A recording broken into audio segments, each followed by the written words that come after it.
join us on the Path Radio Mix online. And to get there, type in thepathradio.com. That's thepathradio.com. And enjoy free streaming music all day long. That's it. thepathradio.com.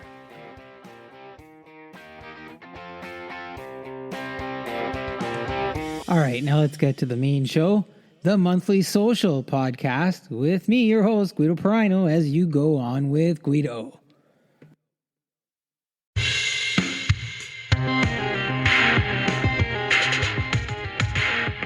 Hello, everybody, and welcome to the Go On with Guido podcast for June. We got another full show for you today.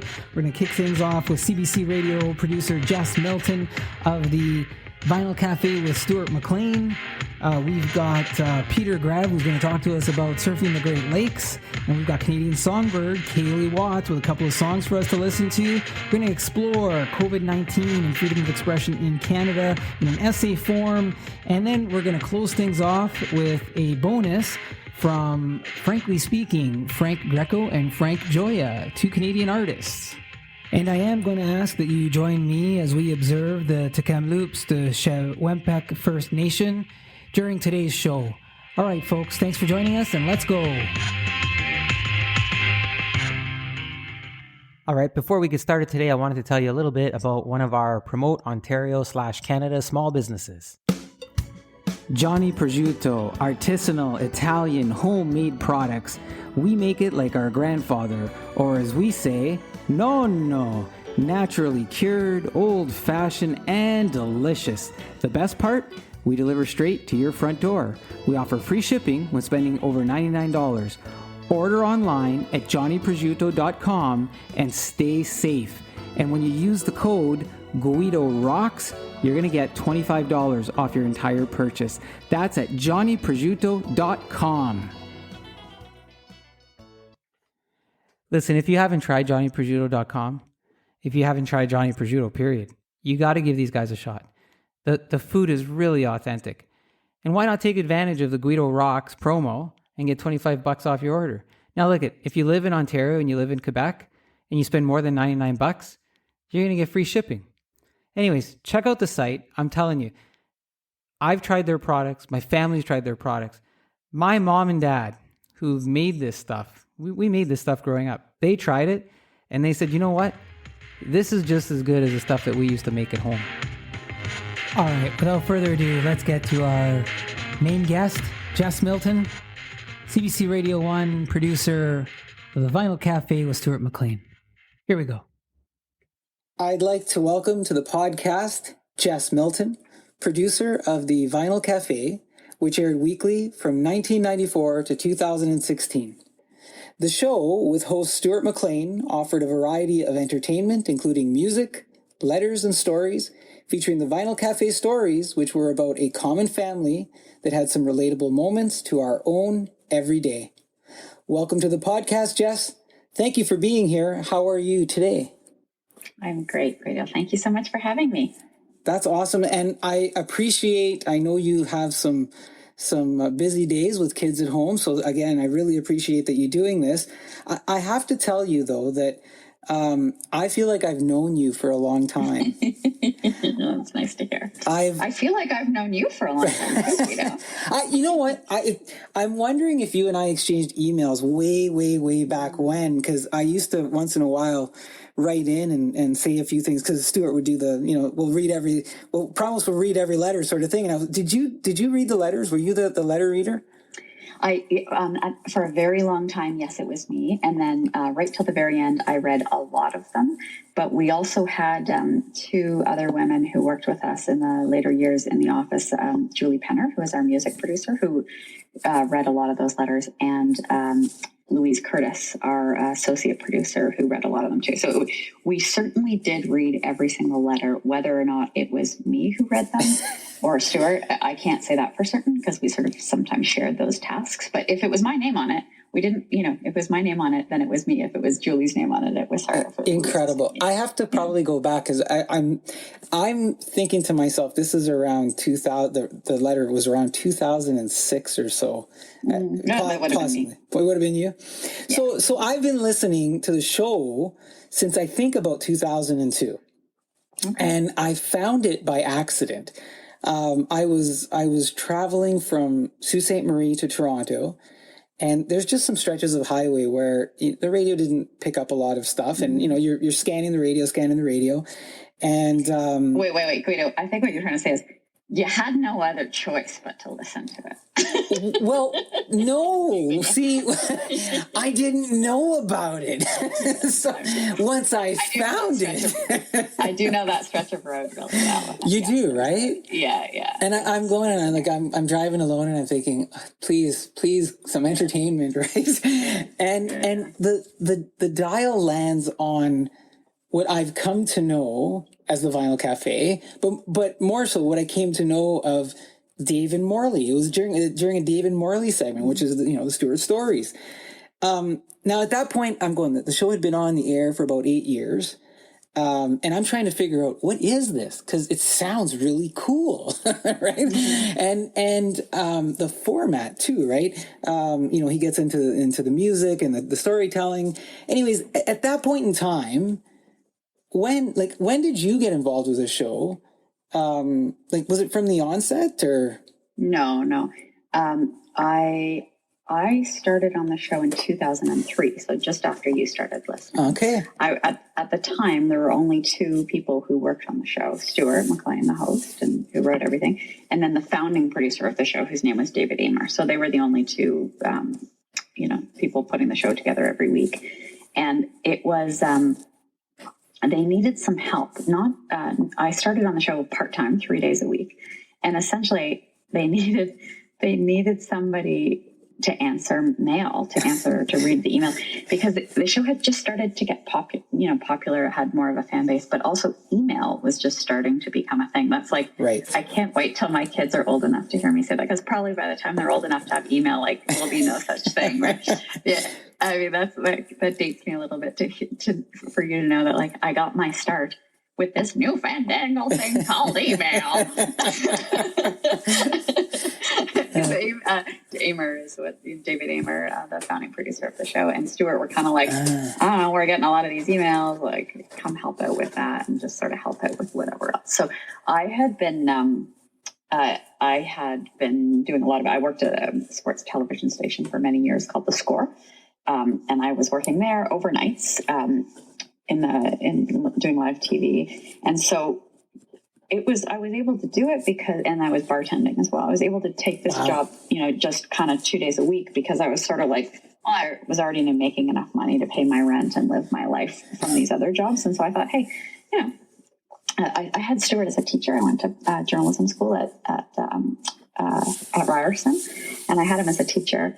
And, if he were here, he would love to tell you that I was his second choice. He asked another person first. And they turned him down. And then I ended up, working with him for 15 years and being the executive producer of his show and everything. So it was quite a funny. Anyway, I started off. I started off answering emails. I had him as a teacher, and he needed some help with answering emails. And it was, quite frankly, I had better choices. I had, people thought, I remember talking to my dad about it, and everyone thought I was a little crazy taking this job, but it just seemed, I wanted to go into, I used to want to be on air. I wanted to work on television as a reporter. And the path to do that was at CBC, which is where I wanted to work, was quite established. You would you'd start off as a very, very small fish in the huge pond. And I was doing that. I was working on I had worked on the National. I did my internship working on the National. And then you usually go out to one of the regions and then, do some work there. And so I kind of knew what that world would look like. And I figured, hey, I'll go do this weird thing on this weird radio show with these two weird guys. And if it doesn't work, if it's not interesting, because I was interested in it because it was different and it was weird and kind of, it intrigued me. And I also thought like, it's not a huge risk, right? Like if I don't like it or they don't like me, I can just go back to, getting some sort of job as on a bigger television show or something. So, but you know what? But I kind of fit in, and they kept me around, thank goodness, and it grew from there. So Jess, when you went in, and you're saying, well, they needed somebody to read the emails and the letters and things like that. And because now there's a bunch of years where I didn't listen to it. Was the format of the show already established, or did it evolve after? Did it evolve to what I know it as, or the post, I guess, 2002 stuff, to what it was after you got there? Yeah, it evolved over the years. So the big evolution happened before I was there. So initially, the first 2 seasons were only done in studio. There were no live concerts, and so nothing was in front of an audience. And then at some point, season 3, I think it was, they did 1 concert or maybe 2 concerts live, and that's when David Amer, the amazing producer of the show, founding producer of the show, was kind of like, hold on, this is something, like, this is different. And so at that point, that was season 3. And then season 4, they only did 2 concerts. And then season 5, that's when it got on at 12 noon on Sundays, which ended up being our time slot for the next, 20 years or whatever. And that really would have, so that would have been, let me see, 2001.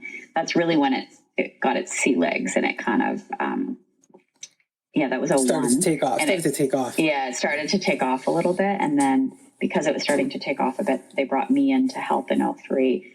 And then I was there for a couple of years before David Amer retired. And then I took over as producer.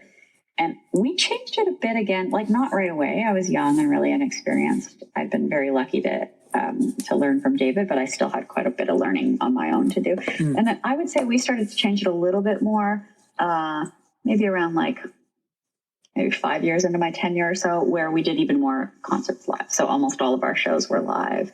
And we had introduced the Story Exchange. That was the sort of the first big thing that I did. And that was in 2003 or 2004. And so that was a huge format change as well. I love the Story Exchange. Story Exchange was awesome. Yeah. Thanks. Yeah, I love it too. It was always, and Stuart did too. It was one of our favorite parts of the show. So, but when you started listening, David and Stuart had already gotten it to its final incarnation. So, Jess, listen, an important question that I do ask my guests, and it's because I do it for the benefit of those listening who are doing, career planning or development, and we've got it's a variety of audience across Canada now that I've got, and you started touching a little bit on this, but how did you decide to become a producer? And you talked a little bit about the path. Like you said, hey, I did some work at the Score. I did some stuff at the National. There seems to be a path inside CBC. How does this happen for you? And how would someone go about producing that? You mentioned school, and Stuart was your teacher. And I guess the other thing, as I get into my 20 questions, really is one question, but are producer careers, are they abundant or are they limited like a goalie in the NHL? No, there are more producers than there are hosts or on-air personalities in radio and television. So for every, for every host, there are often, it depends, radio and TV are different, but for every person that you see or hear, there are easily 3, 4, 5, 10 in television. Wow. People that put a show together. So yeah, it's not a goalie. It's more like the defense, I would say. Like it's sort of but it's a bit of a weird. I said there's a path, but there isn't really there's a number of different ways you can go about it. I went to school for journalism. I knew I wanted to work in radio and television, but most people, and I would say in my experience, the best producers don't come at it that way. There is a type, like a producer is I was telling someone this story the other night. Like I was down in the States recently doing some work. Anyway, I ran into I've become friends with somebody who does some producing down in Washington on some political stuff. And he, when I first met him, we were in a room and we didn't know each other. But it was a sort of a lecture series, and I was asking some questions. He was asking some questions. And afterwards he found me and he said, "So you're a producer?" And I said, "How did you know?" And he said, "Because I am too. And I can tell by the way, the kinds of questions you're asking." So there's certainly kind of like it takes, there's a certain type, but it doesn't mean that it draws a certain type of person. Right. And also that there's a certain type of person that is going to be good at it, but it does, but yet strangely, they come from all over, from all different parts. So I worked with people at CBC who certainly had, most people I worked with didn't go to school for journalism. They had found their way, they were academics who ended up, finding their way into journalism that way, or they were, they were teachers who, like, it is all over the map. Essentially what you need to be curious. You need to be interested in others.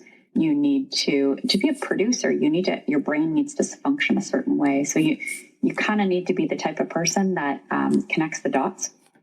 So, who sees one thing and wonders, what was the thing that led, what was the thing that came before that? And then start sort of putting the pieces of a puzzle together. I like figuring things out in that way, and I like dissecting things in that way. Generally, producers are organized because they have to kind of be the ones who are, again, assembling a puzzle. And, you can't assemble a puzzle if you've lost 10 of the pieces.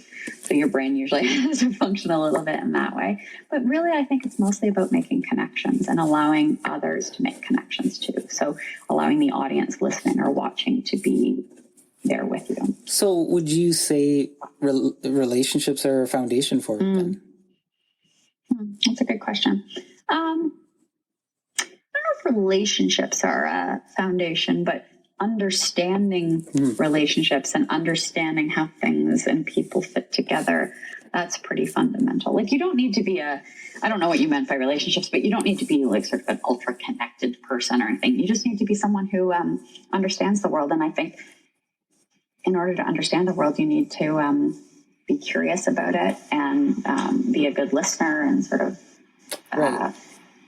sort of see how things fit together. I think that's where, when I said relationships, I was thinking, be able to listen and understand. And you mentioned almost problem solving at times and connecting pieces and dots together. So it sounds like you could take multiple paths to become a producer. Like through journalism, you've got the radio, and then it's just meeting people too and developing that way. And you don't start off you don't start off producing your own show, or I certainly didn't, and I don't think most people do. So you start off doing other stuff, and then you like anything, you sort of learn the skills and work your way up, and you'll find your home, right? Like, So there's it's a progression, right, Jess? Yeah, that's right. So as the show progressed through the years, I have to ask, I had observed that Stuart was calling on you a little bit more, it seemed. There were a couple of times, I think, when I attended a live show, when he tried, and I think he even managed to nudge you on stage. You seemed a little shy about it, but he also often mentioned you by name during the show. That's how I got to know Jess Milton, right? It was like Stuart McLean and Jess Milton. Can you tell us a little bit about how the on-show relationship evolved with Stuart over the years? To me, it just felt that you had something very organic, that you were two good friends, and that he was a little bit of a fan of yours, it seemed at times. That's really nice to hear. Thank you. And it also shows me how carefully you were listening to the show. I'm not sure everybody would have picked that up. Yeah, Stuart and I became, we worked together for a really long time, and we worked very closely together for a very long time. So we became extremely close. We also, when you live that kind of life, like we were on the road 150 days a year. So I always joked that I spent more nights a year with Stuart than I did with my husband. It's a joke, but like all jokes, it's rooted in truth. So we we had a very deep relationship, and part of that was because of the time we spent together, but it was also because we saw the world in the same way. And I think that's why, I don't even know if I'm a good producer, but I was a great producer. I was a great producer for him because our vision was always aligned. It was aligned because our view of the world was aligned. And so it was extremely rare when we didn't agree on something. And there were certain things that he was better at, and there were certain things that I was better at. But our skill sets complemented each other very well. But we were, in some ways we didn't share a brain, but we shared eyes. We saw the world the same way. So yeah, he loved having me out on stage, and he loved I don't know why he liked that. I think, we loved creating we loved creating together. We loved working together. And so I think at a certain point he wanted to share a little bit of the stage with me too. Right. Because so much of the work that we did was the work we did together, but often he was out there alone. I tried to figure that out over the years. I tried to figure out why is he doing this? Because you're right. He did kind of drag me out, and it kind of drove me crazy. I'm not a shy person, but my job was to make the show good, and I didn't think I made the show good. I thought that often sometimes took away from that moment. But he did. So I don't really know why he wanted to do that, other than he liked. He liked bringing me out. I think it also gave those live shows a bit of a peek behind the curtain, which he really liked. It did. Yeah. It for me, watching it personalized it even just a little bit. He was already a very personal person, but he just personalized it a little bit more. It was hey, have a little bit of a look inside to what I deal with, or who I deal with. And this isn't just me. This show just isn't Stuart. There's a lot going on here, like you said. And it just seemed like you were a big part of here's a little bit of what's going on here. He was really good at that. He was really, really good at acknowledging the work that others did on the show. So I think that was the other thing. He just wanted, he was trying to recognize my work, and that was nice. He was super good at that, and it wasn't just with me. He was good at recognizing everyone's work. So that was just his way to share the spotlight a little bit. What a great compliment, right? To do that. Yeah. Now, and he also loved bugging me, and he knew it kind of bugged me. Yeah, there was he had that smirk about him sometimes too, right? So you mentioned view of the world. Now, did you, is that something you both kind of went, or got to, or you realized it, bam, right off the bat? We did not realize it off the bat.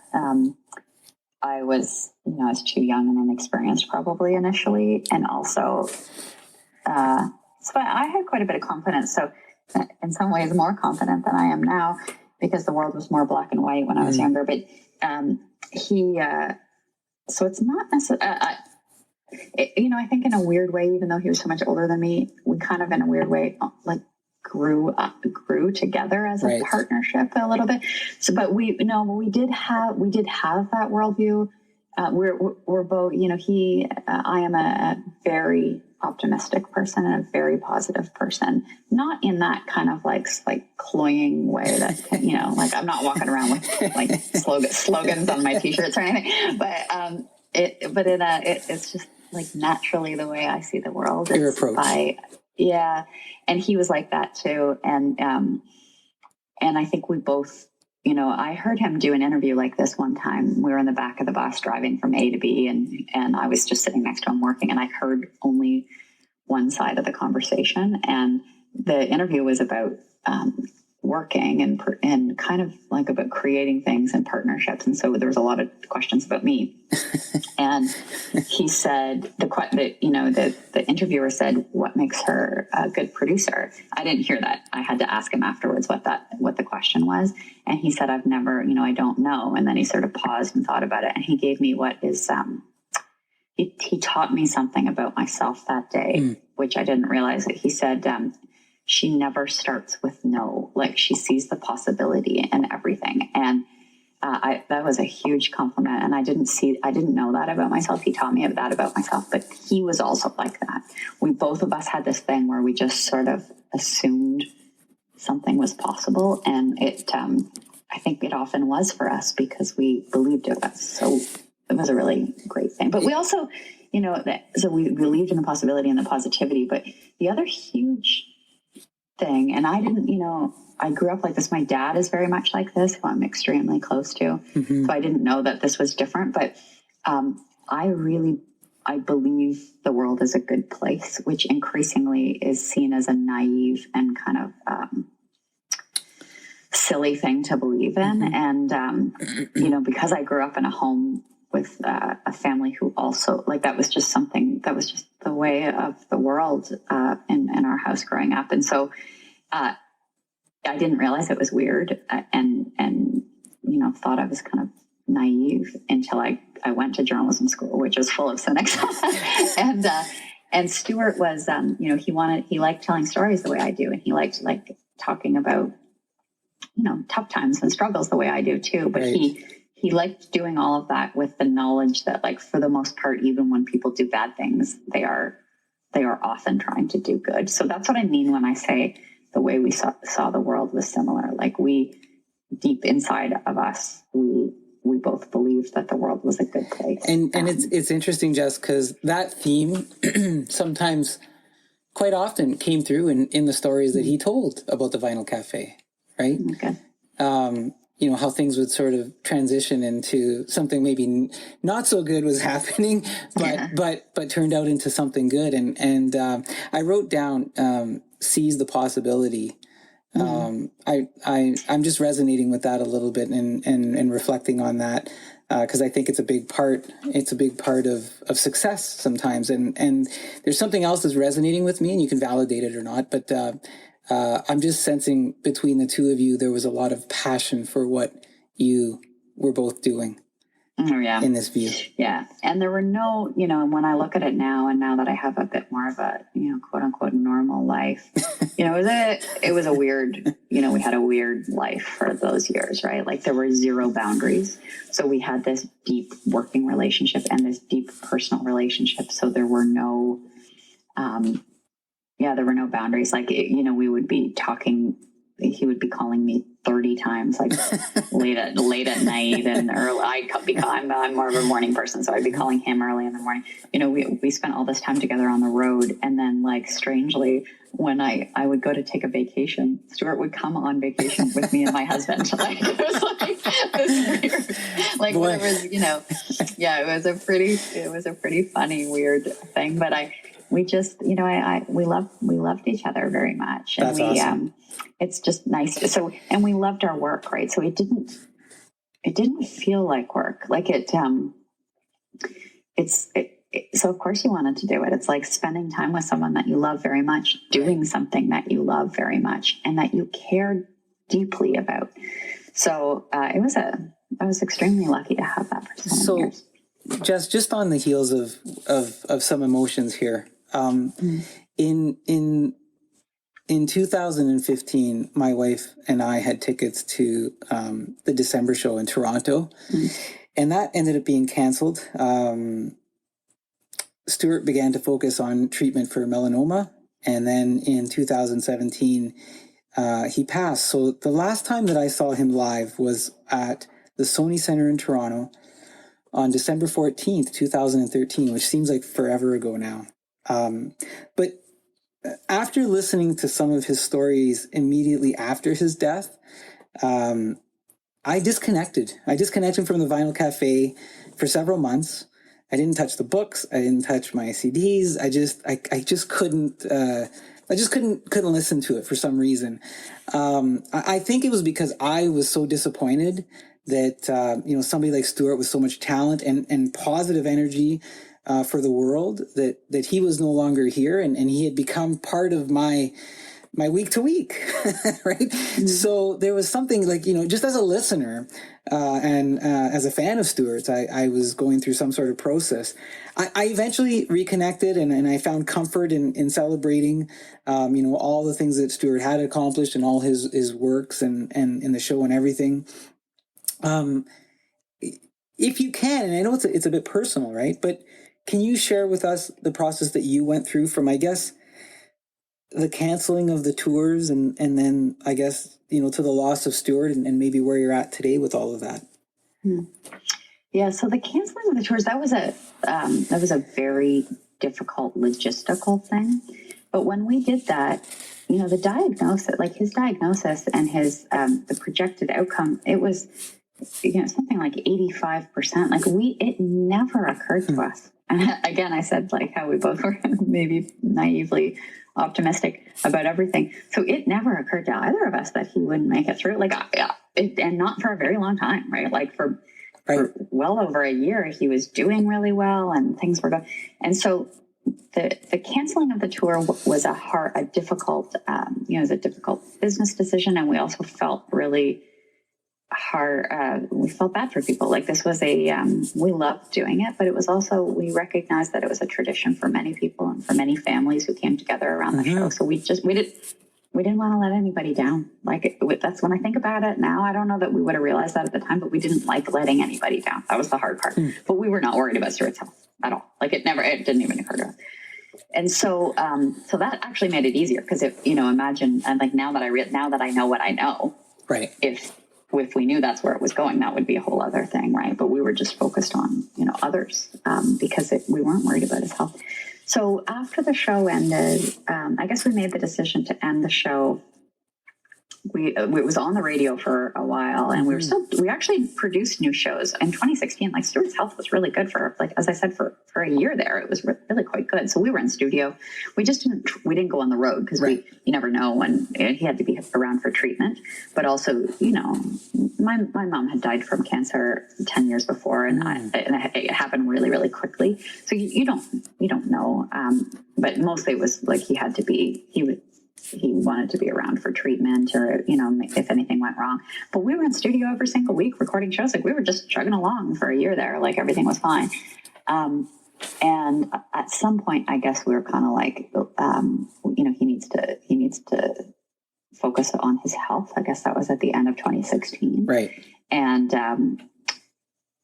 also we were conscious of the fact that, I think the way with the phrasing we used, it took us a while to sort of figure out how to express what we were feeling, but we did feel a little bit like we needed to get out of the way and allow others to, that we had a really good run, and that while we were enjoying this, we were still enjoying the work. It was a different thing, right? Like, being in studio and recording those shows for that year, right. We really liked that, but that's not really what we did, right? Like, I think what we did best was get out into the country and reflect the country back to itself. So anyway, so we made the decision. That was an extremely hard decision. I remember sitting down to write that announcement. And I remember to this day, I remember where I was sitting when I wrote it and what I was wearing. And I'm not an overly emotional person. And I was just bawling. Like I just couldn't, it was one of the hardest things I've ever tried to do. And I remember calling Stuart, and anyway, so that was very hard. And then of course he died, which was it was pretty awful. It was pretty awful, but honestly, at the time, it didn't feel awful. What it felt was, I felt extremely lucky to have the time with him that I had, and for all those years that we worked together. But even like at the end of his life, I felt very privileged to have the time with him that I did, and just to learn from him and to love him. But the part that was hard, and this is where I might get a bit emotional, is that about 5 or 6 days after Stuart died, I learned I was pregnant with my first little girl. And I was quite pregnant with her, like 6 or 7 weeks, which meant she was there with me, with him, which meant I could have told him, but I didn't know. And that was a hard thing. He and I talked so much about family over the years, and he wrote about a family. Our show is centered around a family. So the idea that my husband and I were going to start our own family, I really wish I could have shared that with him. That's really one of my, there was a lot going. Yeah, it would have been a really special thing. Yeah, I was going to say touching a special moment. And yeah. I wish I could go back in time on that one. There's not very many things I feel that about, but that. So, I guess it was funny because that obviously, you have children. It changed my life so much. And also this person that I loved so much and this career that I loved so much ended, but this whole new life, this whole new chapter began at the same time. So it was it was actually a really lovely transition. I couldn't have had a family and had the life that I had with the Vinyl Cafe. It was too all consuming and I was away so much. My family was my road family and Stuart. And so now that was done, but I have a new family that I love very, very much. And that, I find just as fulfilling, but also that I learn from the same way I learned from him, right? Like my kids, I learn so much from them every single day. So it was for sure a difficult time, but it was, some pretty positive things came out of it. And congratulations on the two children. Now, did you find that, because you use the word family a lot and transition, did your Vinyl Cafe family days transition into your now family days? Do you find any parallels or? That's a great question. I used to joke all the time with Stuart, because it was quite a task keeping him, together. And so I used to joke all the time when I was like yelling at him to get out on stage. He was always late. He never knew. He was always late. He was always running behind. He never knew where his glasses were. He was messy. And I'm like, well, it's going to be totally fine when I have a 2-year-old because I'm very well trained. I've had a 2-year-old for 15 years.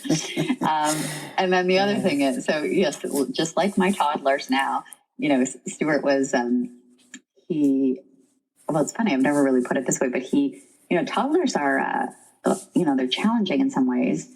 And Stuart was challenging for all the ways I just said. I mean, he wasn't challenging in other ways, but he was, he was a fun challenge, and he was kind of, he was slow when he was, always losing things and always behind, and I was always having to he was a real deadline hound. So that was, but toddlers have this incredible thing where their emotions are, they're very they're close to the surface, and they are these hyper aware beings. And Stuart was like that. Like, that's why he was able to capture the world so precisely, I think, because it's almost like everything was a bit closer to the surface with him. So I was joking about the toddler thing, but there's also I said, like, I'm amazed at what my kids say sometimes, like the way they put things, like, and even the way they see certain things. Like, I was braiding my hair the other day, and my daughter said, "Oh, I really like your Brussels." And I was like, what? But to her, they looked like Brussels sprouts. And I just think that's so creative and cool, right? Like, just to have a mind that's so malleable and like open, that's really cool. And Stuart's mind was like that. Like, he was so open-minded and so such a creative thinker. That anyway, but yeah, like my kids, he never knew where had trouble tying his shoes and had trouble getting out the door on time. That's funny. Yeah. So thinking yes, it certainly prepared me. Thinking of all these things, what would you say? Do you have a single or fondest memory of Stuart? I think when I close my eye, there's so many, but when I close my eye and think about him, the hymn that pops into my mind is that every single show, and we did like 100, 150 shows, 100 shows a year. Wow. Every single show I sat stage left. So to his left. So he'd be facing the audience and I'd be to his left. And I'd be probably, depending on the size of the theater, anywhere from 10 to 20 feet away. Uh-huh. And he and I, he'd look over at me all the time, and sort of the way I like to produce things is I pay a lot of attention to the audience. So I often sit, like, I want to feel them, not physically or anything weird and creepy like that, but I want to feel the energy in the room. I want to see which lines are landing and which ones aren't, and I want to just sort of feel that.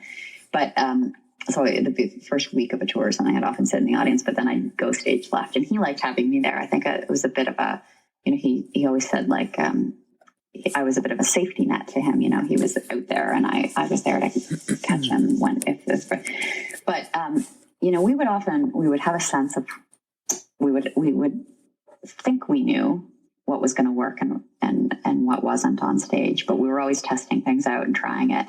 And we were more often than not wrong. Like the audience, we learned so much from our audience over the years.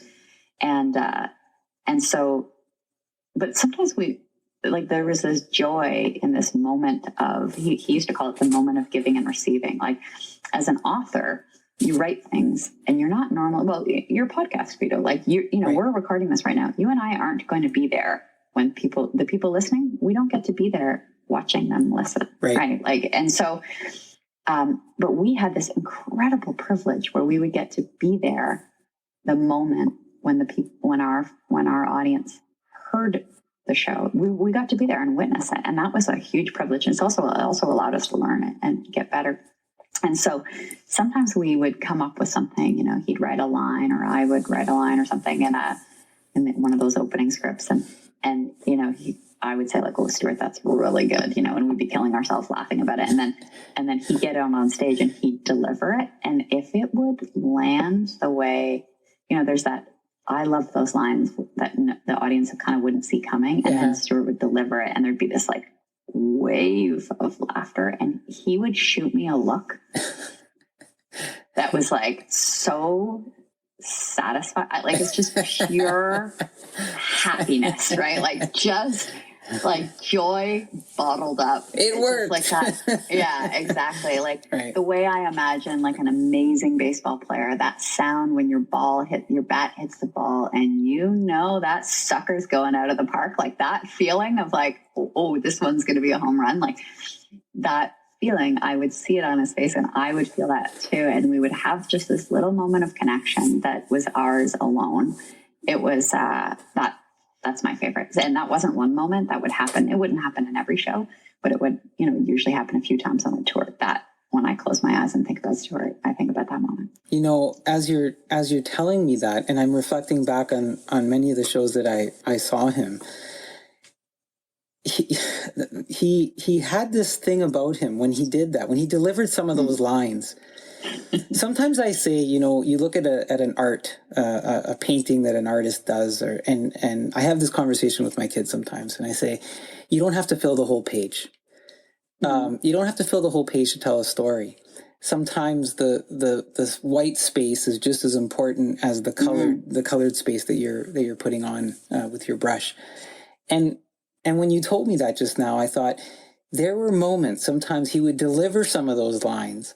And he would give the audience space to digest it because the audience would react, but he with his facial expression or his hands or his body or some other part other than just his words, he would induce the audience forward with it. And I think that was a gift. It was just a gift, right, to be able to do that. It was a gift, but it was also a skill that he. He was an incredibly hard worker and he learned that over time. This is what I mean when I say when we learn from our audience, like we got to be there for that moment. So we would know, and we'd work hard at it. Like after the shows, we'd gather in the back of the bus and we would go through like line by line, what worked and what didn't, and, rework things. And often I would be saying to him, he taught me about, pacing, like he was a master at that, and pregnant pauses. Right. Like, he was the one who taught me. But sometimes it is hard when you're out there and you're the performer on stage, right? It's easier for me to see them and feel them and hear them because I'm not also delivering those lines. And so, we would mark up a script and say like, oh, you ran this a little bit, let that breathe a bit, give that a bit of room. And he was so open to feedback. And he just always wanted to improve and he just worked hard at it. So he learned over the years too, like in the 15 years that I was with him, he kept getting better and better. He's a tremendously good performer. So Jess, we're talking about audience and moments and getting to know the audience and feeding off of them. In my exchange with you, as I set up this call, and I sent you a photo of a toy lizard that Stuart autographed for me at a public event. That had to be awkward for you, right? Like you get this picture and this guy sends you this lizard and you're thinking, why am I getting a picture of a lizard? I love that you recognize that. Like most people wouldn't recognize that, but yeah, I mean, I don't remember that. Honestly, I don't remember that particular thing, but yeah, we did get some awkward things. So at the time when I got this thing, it was all I had on me, and I thought, this is Stuart McLean. I can't hand him a piece of just regular old paper. What could I give him? And I had this lizard. It was, like when you get the swag from going to different booths or whatever. And I had gotten this lizard. So I walk up and I hand him the lizard. And I've talked about this in one of my earlier podcasts because I'm, I have such a love for Stuart in the show. And, was there any, to me it's awkward, but was there any awkward or interesting fan moment from the show that you recall and you could share with us? Yeah, we loved meeting fans. So there weren't necessarily, it took a lot. I don't think that there were no bad moments. Let's put it that way. Like we really got a lot from meeting the audience. But there is a story that I've always loved. And actually to this day, my husband and I still joke about this. So Stuart and I did this crazy thing where we wanted, it was an idea that I had. And this is what I mean about we just egged each other on. So I had this idea. I came to Stuart and I was like, let's record a show on a train.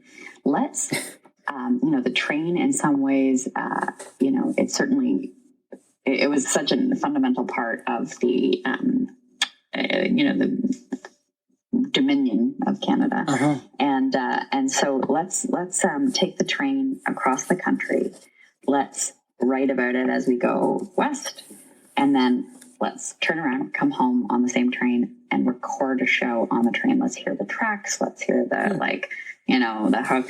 So this is what we did. We worked with this fantastic musician, Reed Jamison, who also did a bunch of songs about trains. And so, packed our bags, got on a train. We're probably the only two nut jobs in the world who would take a train. We got off the train for 37 minutes and turned around and came back. It was the most absurd thing. Anyway, it was fantastic. And somewhere along the way, you've been on a train before. I'm sure there's the long corridors and so and they're narrow, right? Two people cannot pass. You have to sort of step over and let someone else pass. So we're walking along this train and I'm behind Stuart. Stuart's ahead and I just see an older guy, I don't know, maybe in his 80s. I see him walking towards Stuart and he's walking very well, but he's wobbling and the train is wobbling too. And so Stuart kind of is the one to step aside. He's a very polite guy. And I see this guy get close to Stuart. And then all of a sudden he turns and he puts one hand on one side. So Stuart's got his back to the wall. Okay. And this guy, this older gentleman, puts one hand to the left of his head and one hand to the right. And he's standing they are nose to nose. And he kind of leans in and he says something. And I'm I'm giving them some privacy, but I'm like, is this am I going to have to call security here?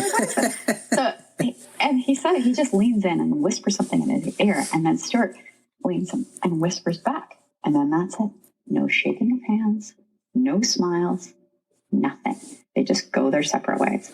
So we get settled in our, at our table on the dining car. And I say, what the hell was that? And he said, guy walked up to me, put his hand on either side of my head and said, are we talking Vinyl Cafe? And I said, are we talking Vinyl Cafe? And he goes, yeah. And I said, well, what'd you say? And he goes, I said, that's exactly what we're talking. And that was that. I just thought, it was the strangest way for someone to say, all the time people would say, are you Stuart McLean? But I just thought this, so fantastic. Are we talking Vinyl Cafe? And then Stuart's response to be able to come up with that on the fly, that's exactly what we're talking. And then boom, nothing else, no conversation. They just, pass two ships in the night. Just respect, Jess, right? Wow. It was so awesome. That's so cool. It was so great. That's so cool. Thanks for sharing. So you've mentioned Canada a few times and 150 days on the road and taking trains and the sounds of Canada and the sights of Canada. That was a big part of it. That was a big part of the show. And I always got that from Stuart was, the musical acts and the different parts of Canada that he would promote, the little towns and the big towns. And with this episode, I'm trying to focus on a little bit more of Canada, I guess, in honor of that. And I've got a musical guest named Kaylee Watts, and she's going to be capturing some sounds of Canada. So hopefully when you hear it back, you'll have a listen to that. I have a feeling and I became a fan of how the show would introduce some of the new musical talents across Canada. But I have a feeling that this one would be right up the Vinyl Cafe path per se. Cool. So Jess, listen, I want to thank you for sharing all the Stuart experience with us, and for taking the time to do this. I do understand, you've mentioned your kids a few times, that life is busy at home for you with the kids and with remote work, remote life. But what has the pandemic meant to you? If we could shift a little bit away and say, what has the pandemic meant to you as a working parent with remote school? If there's that part or that aspect to it, what are some of the joys and struggles, and how does it impact work life and home life? What advice would you have for some others who are listening that might be in the same boat with, kids at home and these opportunities? That's a really great question. Well, I don't have to do remote school, thank goodness, because I am an absolutely terrible teacher. So my youngest one is only, she's just a year and a half, so she's not in school. My eldest, Eloise, is in preschool, and it has been shut down a lot, but it was open. It's sort of been open well, I guess she was home for the first 10 months of the pandemic, and then she went back to school for a little while, and then it was shut down here for the last sort of 8 weeks or something. But we don't have to do when she's home. There's no online learning. So I guess on the downside, there's no online learning, but on the upside, there's no online learning. Right. But I think, I am one of the, I'm very privileged. I live out in the middle of the woods. So I have lots of space around me. And, I've always worked from home when I haven't been on the road. So I have, our house right now is quite small. We have a 2-bedroom, and we now have 2 kids and 2 adults working at home. It's getting a little crazier. But I do have I used to have an office before I had 2 children, and now I don't have an office. But I do have a little, because I'm used to working from home. What I'm trying to say is I was set up for this already. I have a desk, I have a monitor, I have all that stuff. I have a beautiful desk chair that's comfortable because I worked at home for 13 years. So I think I'm very lucky, because I was already, that trend, change is hard for people. Right. And I was that part of it, working from home, that part I've always done. So I was used to that and set up for it. I live in the middle of the woods, so I often go several weeks without seeing anyone. So I live a bit of a hermit lifestyle when I wasn't on the road. So I was set up for it in that way. And we have space and, a place to walk the dog and play with the kids and this kind of thing. So I guess I'm telling you all of that because it's easy for me to say what I'm about to say, because I've had, because I'm so privileged. But for me, mostly because I am so privileged in all the ways that I just said, I have even though my work was affected in some ways, my husband works for the government. So we had one very steady paycheck, which I'm super grateful about. But for me, there were a lot of really positive things about this. You've probably gleaned from this conversation that I love my work, and I give a lot of myself to my work. And for many, many years, that was my life. And I worked too much. And for many years, I didn't focus on a lot of relationships in my life. I'm a very social person, and relationships really matter to me. But the deepest relationship I had was with my work. And when a lot of that work was taken away because of the pandemic, and also because those work relationships, just, everything changed, I realized how much of myself I was giving to people other than my children and my husband. And when I all of a sudden was spending 24 hours a day with my children and my husband, I realized, I should be spending more time with them. I should be giving I should be saving my best self for the people that I love the most. And that has been a massive shift for me. And I'm super grateful to have been given the opportunity to learn that. And, we had a little baby at the beginning of COVID. So Annabelle, my youngest, was 3 months old when COVID started. And so we were all kind of in that cocooning at home sort of thing anyway. And while, it was quite a hard time to have a 3-month-old and a 2-year-old and no support for a year and a half. Yeah. That was, that was hard in some ways. It was also, I think, it allowed us to build the foundation of our family in a really special way. So I feel grateful for this time, and I feel grateful for the ability, I recognize the privilege that I have in being able to enjoy this time. And I hope that some of the things that have been quite honestly forced upon me will remain, right? Like I hope that that forever I'll be spending this, maybe not this much time with my family, but I will be spending more time with my family. Yeah, so I feel grateful. What about you? My daughters were asked at school, when the pandemic is over and they have to go back, what are some of the things that they're going to miss or that they enjoy right now? And the moment that got me was that my youngest first said, well, I'm going to miss lunchtime with Dad. And what's happened over the course of the pandemic is that I'm working from home, but, I have to find some time throughout the day to make sure that they're okay, that they have everything that they need. And then we end up having lunch together. And then, it's a few moments after lunch and then it's okay, let's get ready for school. Let's get ready for work. And at the end of the day, we're getting the table ready and they're helping me get supper ready, before Mom comes home. And so those parts, but listening to you, those are beautiful insights. And I have to disagree with one thing that you said. I think that you're a great teacher.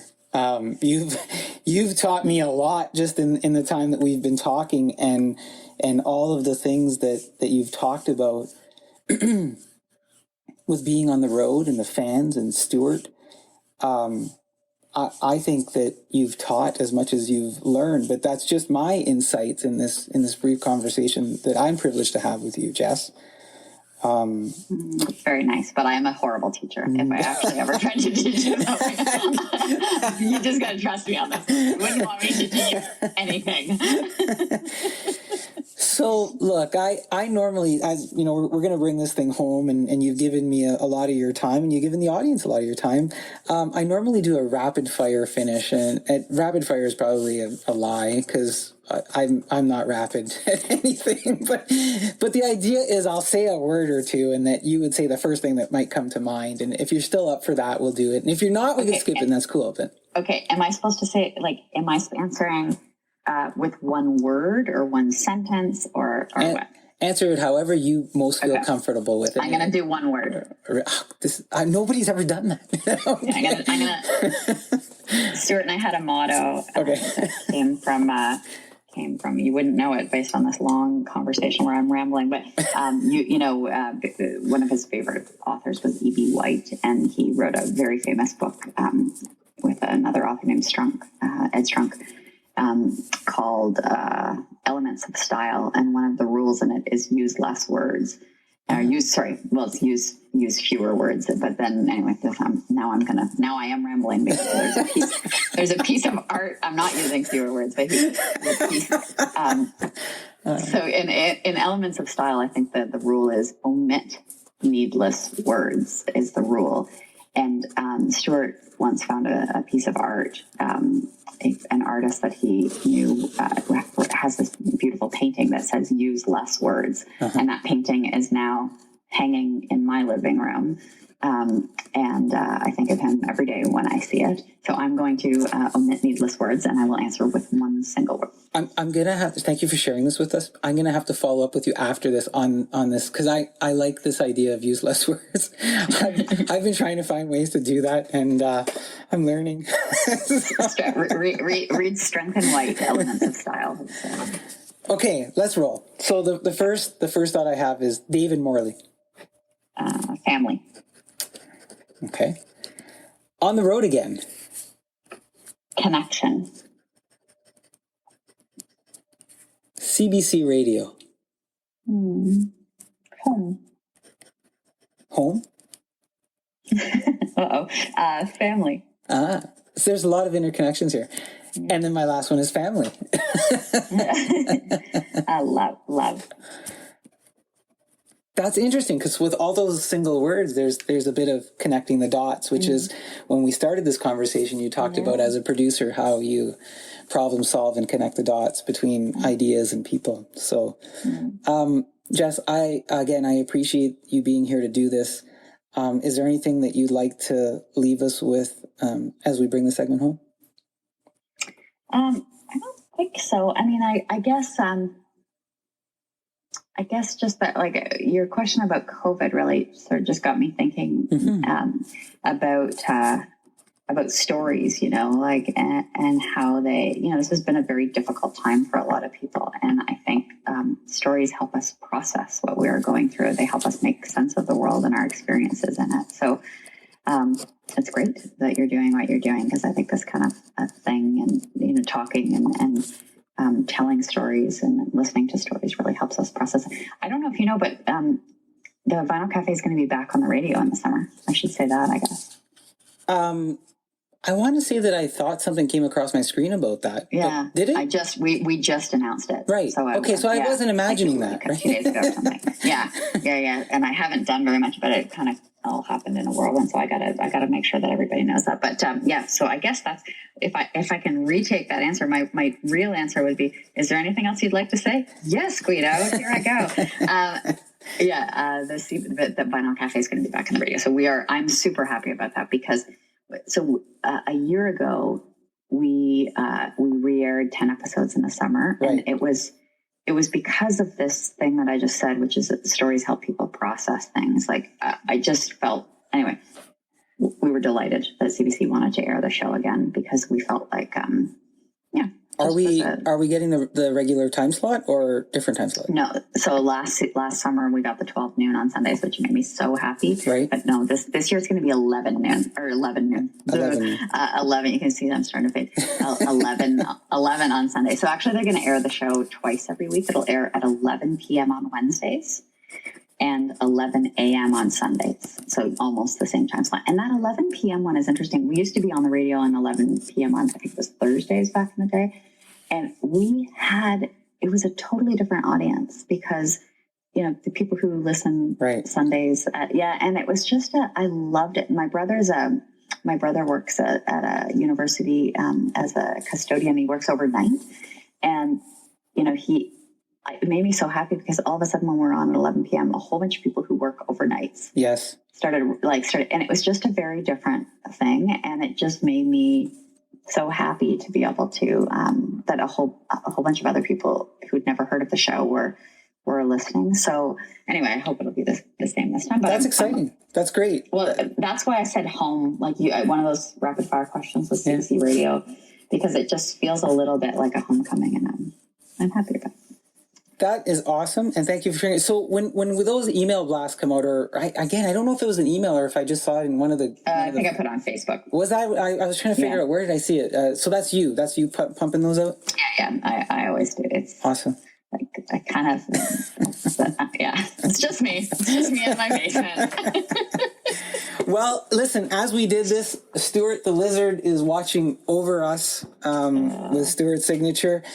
And I just say, there you have it, folks. It is my great honor to say, Jess Milton, producer of the Vinyl Cafe show with Stuart McLean. Thanks for being here with us, sharing your own stories and memories of Stuart. What an absolute treat. Dare I say, maybe even better than Dave's Thanksgiving turkey or a Kenny Wong Scottish meat pie. Thanks, Jess. Thank you. It was a really nice conversation.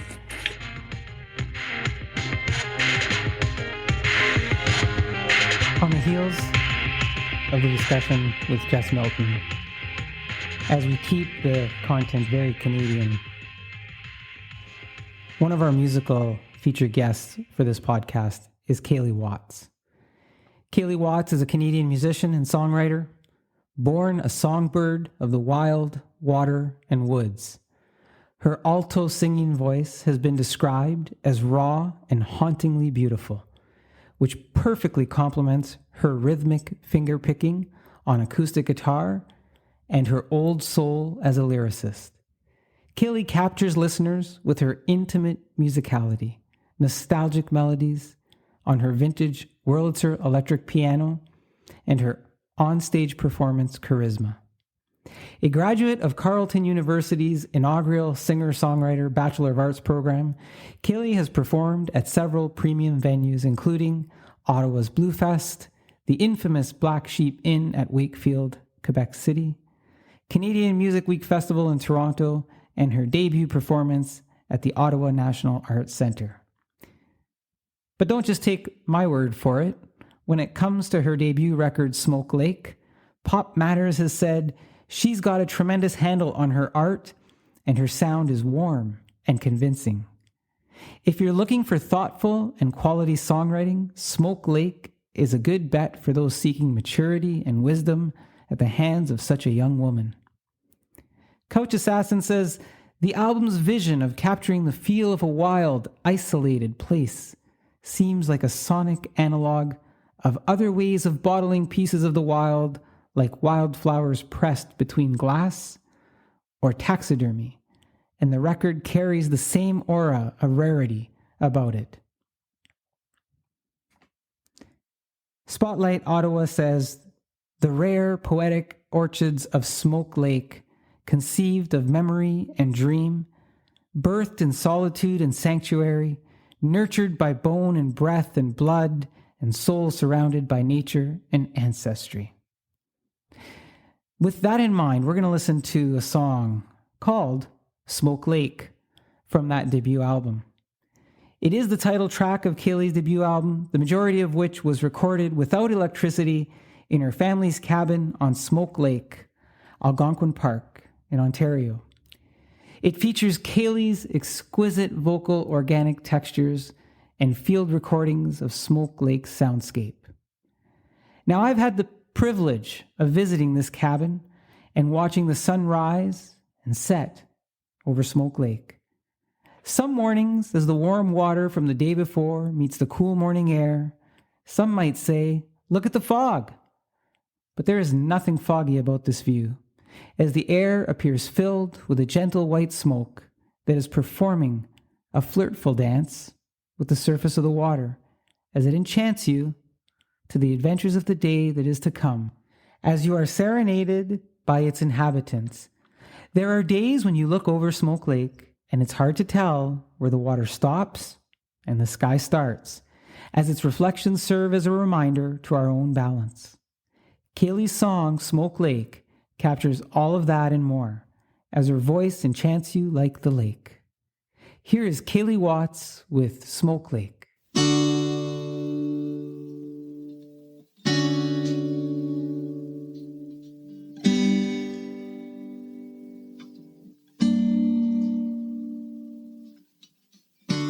Before winter's ice glistened and frost petals bloomed, I was born from my mother under a crisp autumn moon.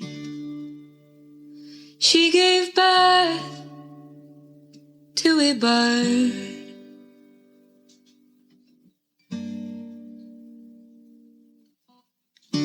Her and my father took me to your water, sparked my hunger as a babe.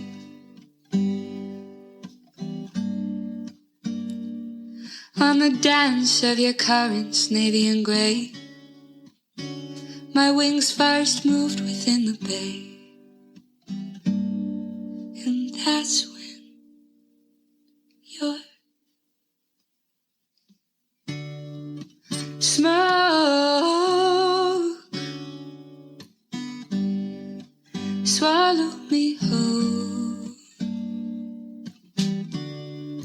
smoke.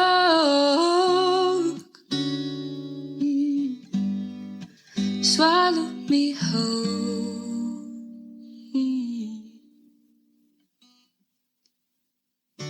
The echo from your cedar ribbons spreaded my song among the wild. The silence spoke to me splendor. I found purpose as a child. And your smoke poured from my throat. Ooh.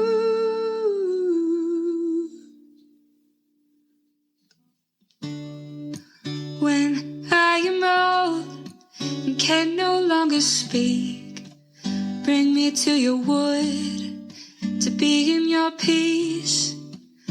Lay down my bones upon your shore. Let the smoke hover over and swallow me whole. Smoke,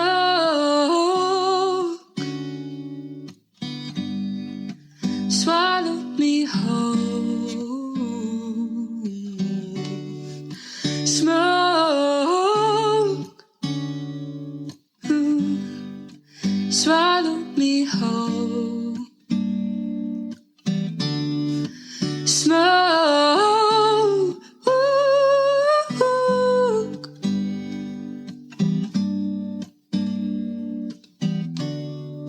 smoke, swallow me whole.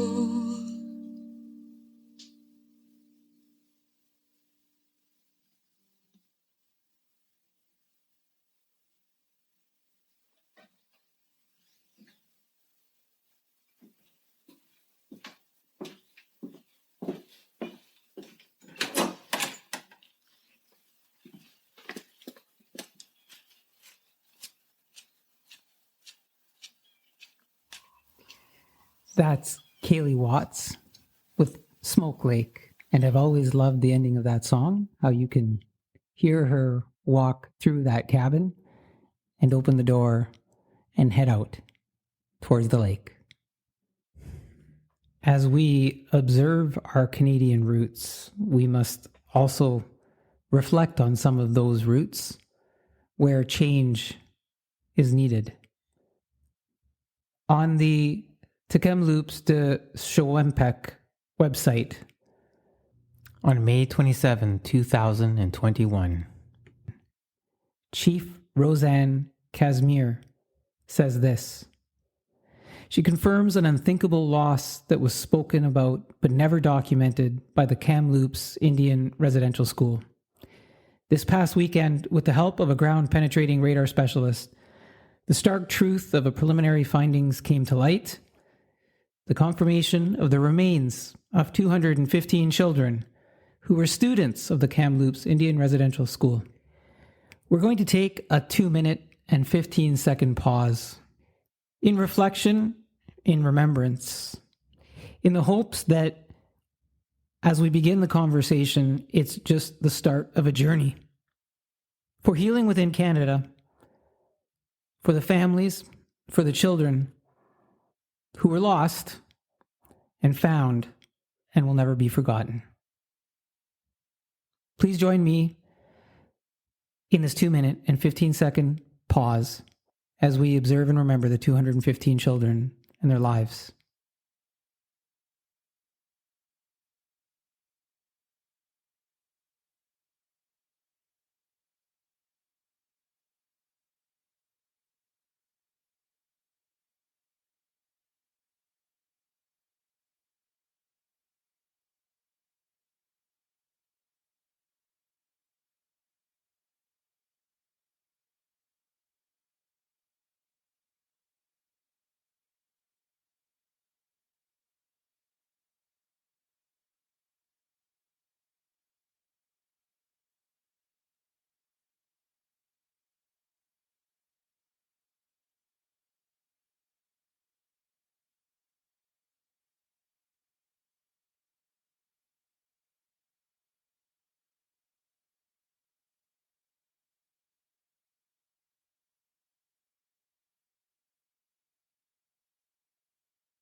All right. Now, as we continue the show, I'd like to take you from the shores of Smoke Lake to the shores of the Great Lakes with our next guest.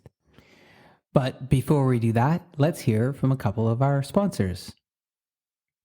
Hi, I'm Richard Chase, introducing Chaser's Fresh Juice, a local business in Toronto. We've been in business for over 20 years, initially supporting our local Toronto area and now servicing all of Canada. Chaser provides fresh organic juices, ingredients including citrus zest, dehydrated garnishes, and fresh citrus peels to enhance any cocktail or recipe you can think of. We have successfully supplied restaurants, distilleries, craft breweries, and bakeries across the country. Reach out to orders@chasersjuice.com for any questions you may have. We are a customized fresh juice company, and I'm sure we can help you. Thank you. Recipes at My Table is a work of family, love of food, and sharing of stories. The stories keep the memories alive and make every day a party in my kitchen. Join me for the sharing of traditional Italian recipes and so much more. Visit me at www.recipesatmytable.com.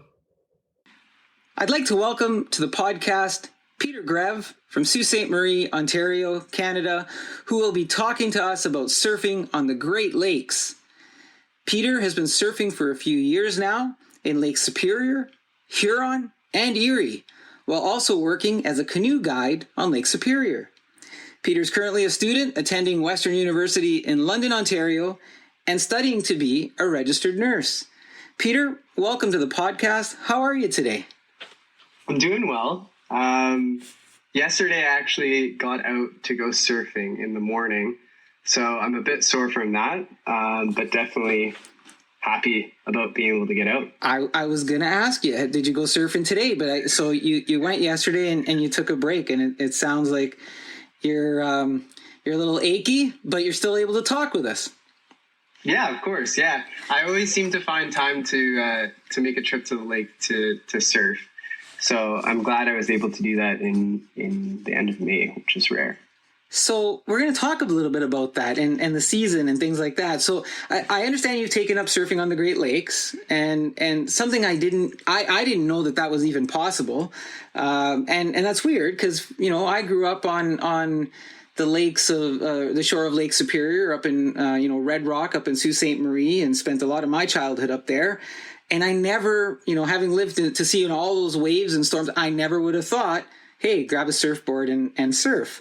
But what made you think of doing that? Yeah, that's an excellent question.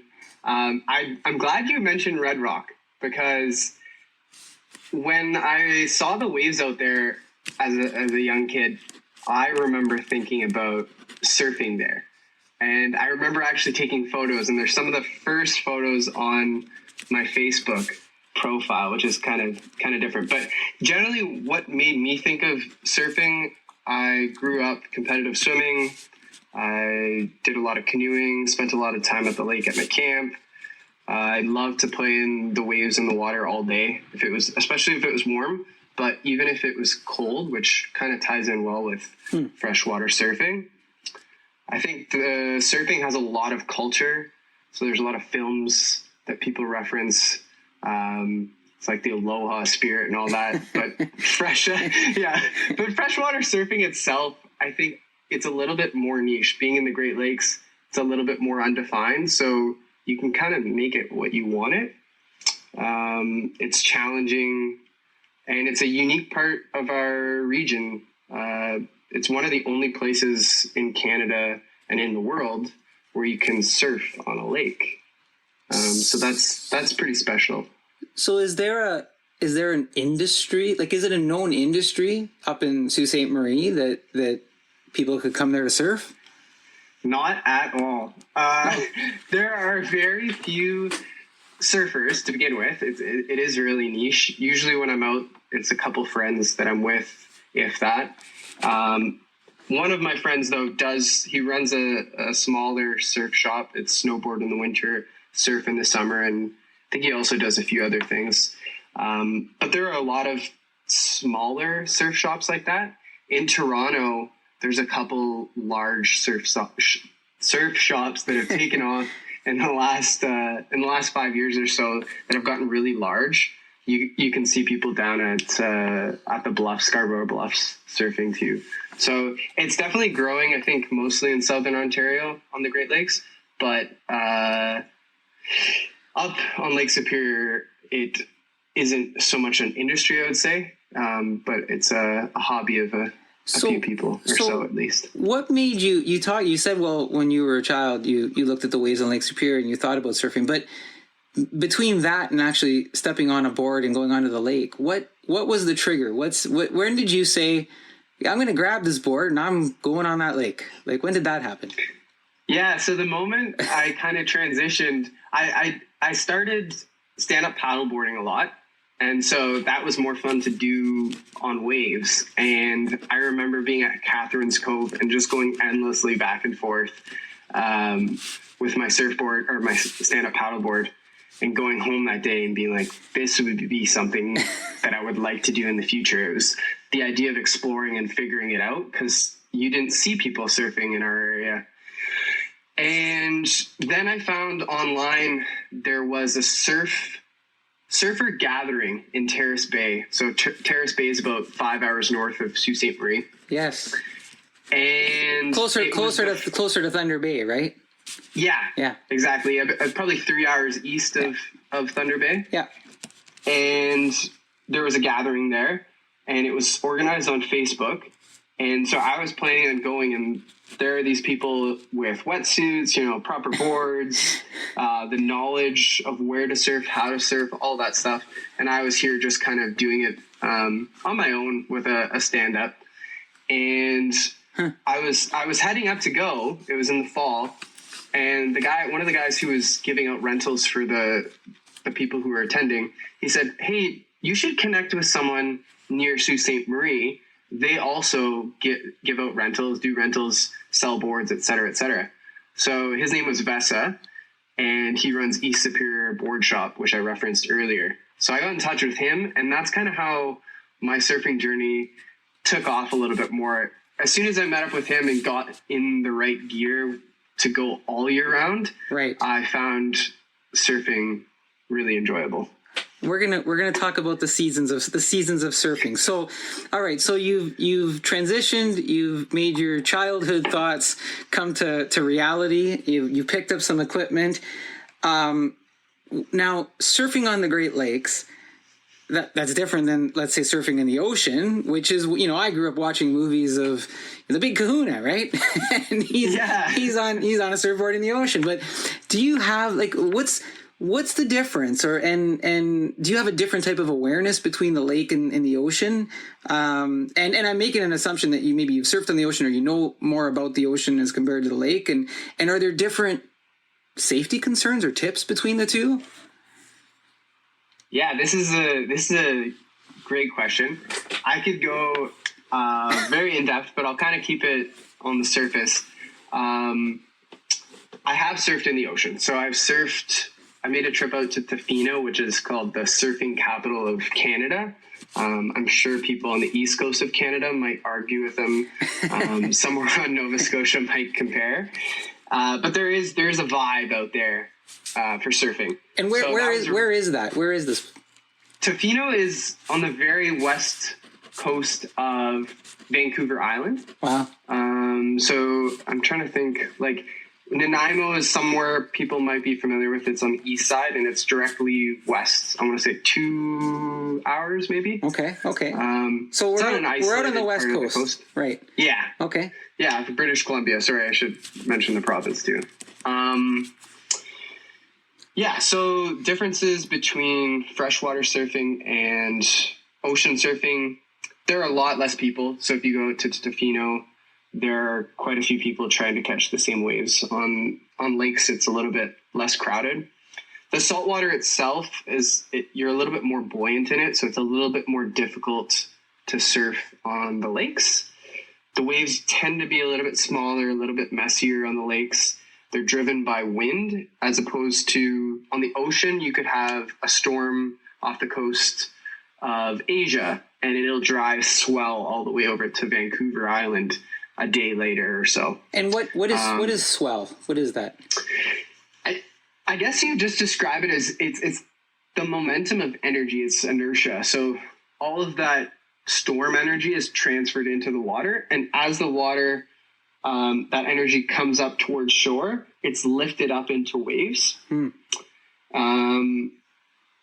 Yeah, I like physics and I like the physics behind it, but I'm not No, that's okay. In the ocean, you get more of the swell, is what you're saying, more of this sort of this drive energy within the water. But on the Great Lakes, it's what's happening above the water. It's the winds. Yeah. So similar idea, right? So the larger the stretch of water that the wind can act on, which we call fetch, the greater potential there is for wind swell.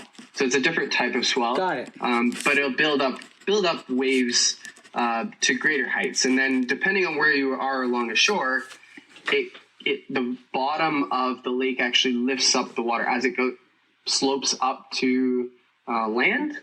It lifts up the waves. Yeah. So is it harder to surf on a freshwater lake than it is in the ocean? Yeah. Okay. Generally, so you don't float as well. Same with your boards. And generally the waves are a little bit closer together, but they can be smaller. One of the pros I like to point out is that when I'm in Lake Superior, especially, I can drink the water while I'm surfing. You can get a little bit more dehydrated on the ocean. So there's one pro.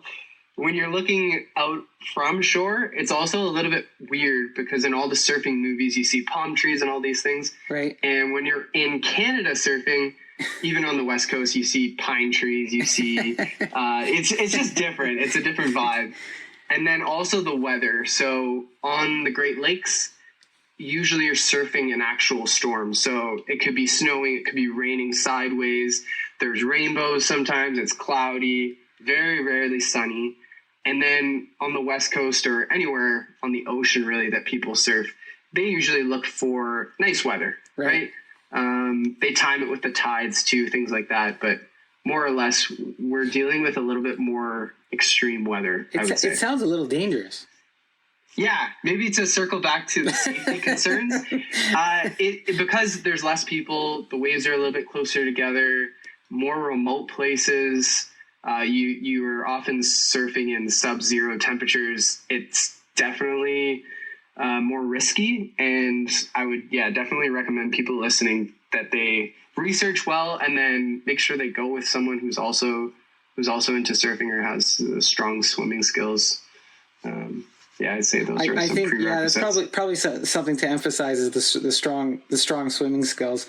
Now you keep referencing weather, and I've seen some pictures of you, and it looks like you're surfing in the winter.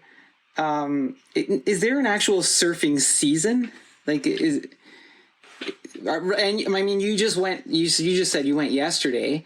But is there a season where you go, this is the surfing season and everything else is just a bonus?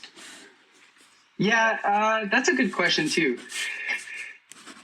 I would say fall and winter you're going to get the most storms, and just the way the systems work out, it's more frequent where we get waves that are really surfable.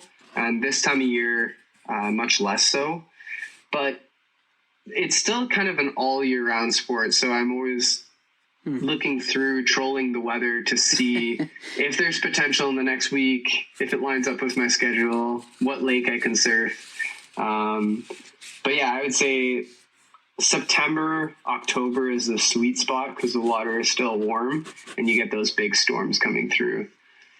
And so you referenced the temperature and some of the conditions, and I was going to say, well, do you need any special equipment to surf, or is it just you and the board? But when you're surfing, you said sometimes it's sub-zero temperatures, and I've been in that lake. It doesn't stay that warm in October. And when I say that Lake Itchigumi, right, Lake Superior, it doesn't stay that warm. So is there is there a special suit, or, I mean, you're not wearing shorts like the guys out in California, right? Almost never. Yesterday, I just went with bottoms for about a half hour at the end, and I was starting to get a little bit cold, and it was about 15 degrees. The air temperature was about 15, and I'd say the water maybe was around 8 degrees.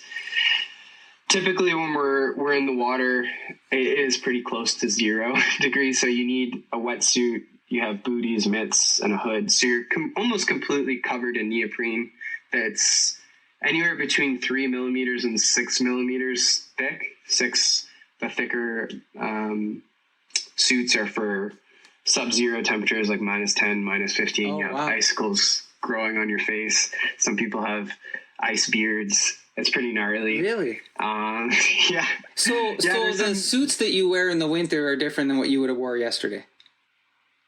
Yeah, I mean, a lot of people, when I first started out, I just had one suit, and then, take down the hood or don't wear gloves and boots. But you can, it's a lot easier if you can go with a thinner suit in the warmer months, because you're a bit lighter. All that neoprene kind of soaks up water too, so you're adding to your weight. And then same thing with the buoyancy, right? You're even heavier. You want to be as light as possible. Now you said boots. You just said boots, and I've always envisioned surfing your barefoot. I guess you're never barefoot in the Great Lakes. So yesterday I was able to on Lake Huron, but yeah, it's definitely a better feel if you can actually have your feet on the board. But if you can't feel your toes, then you can't feel the board. So the boots kind of help keep you warm. Right. Those are probably the first things that get cold is your feet and your hands, I would say. So where do you pick up stuff like this? Well, let's start with a surfboard. Is there a certain type of surfboard you use, or would you ever consider making your own or anything like that? Or yeah, so East Superior Board Shop, I've gotten most of my boards either used or a couple of new ones I traded. A longer board is really nice because it has a little bit more volume to be able to stay afloat in smaller waves, so you can surf a variety of things. As you get into more maneuvers and stuff, it's nice to have a shorter board. So I have a couple of mid-length and a short board. And I built my own board. It's a cedar strip style board. So my dad made a cedar strip canoe when I was really young. And so we used the same technique. We worked together and built, it's a hollow surfboard made of cedar wood that's really light, about, let's say, a 1/4 inch thick, even less after we sanded it. And then it's fiberglass, so it's an epoxied, so it's completely waterproof. And yeah, that was a really special thing to be able to. So you really did make your own board. Yeah, even the fins and everything. Yeah. How long did that process take? I want to say I started in March 2020, and I had it finished or near finished in June. All right. Yeah. So a few months from, and I mean, you're probably doing other things in between. Now, this board do you use that, the homemade board? You're the one that you made. Do you use that in a special part of the season or in a special circumstance, or? I really like it when I can go barefoot because it has a really nice feel to it. Yeah. It's a mid-length board, so it's 7.5 feet long. So you can surf it in a lot of different conditions. And I exclusively surf it on Lake Superior, mostly because I don't want to break it down here and then not be able to fix it. It's nice to have like the equipment to be able to repair stuff. So the first time I had it out, or the second time I had it out, I blew a fin on it because I made my own fins. Right. And so that was also, it's all a learning process as well. Learning about the materials and how thick to make things. And I didn't make my fins nearly thick enough. So, I busted a couple fins. And those were replaceable, it sounds like. Yeah. Huh. Yeah.